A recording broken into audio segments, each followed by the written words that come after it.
ஸ்கூலுக்கு போகாம தப்பிக்கிறதுக்காக உடம்பு சரியில்லாத மாதிரி நடிக்கிறான். அவன் அம்மாவும் அதை நம்பி அவனை ஸ்கூலுக்கு அனுப்பாம ரெஸ்ட் எடுக்க சொல்லிடுறாங்க.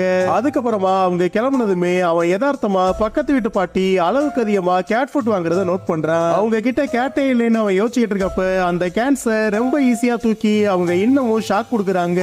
அதே நேரத்துல அவங்க கராஜ்ல இருக்க ஒரு ஹிடன் டோரை ஓபன் பண்ண அந்த பாட்டி அந்த கேட் ஃபுட் எல்லாத்தையும் அங்க இருக்க பாத்டப்ல கொட்ட ஆரம்பிக்கிறாங்க.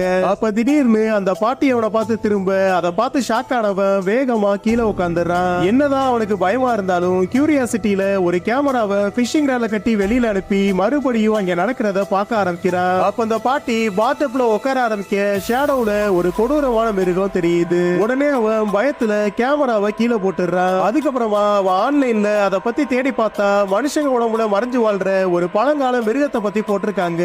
அந்த ஷாக்ல இருந்து அவன் வெளியில வர்றதுக்குள்ளேயே காலிங் பெல்ல யாரோ அடிக்கிற மாதிரி இருக்கு. பார்த்தா அந்த பாட்டி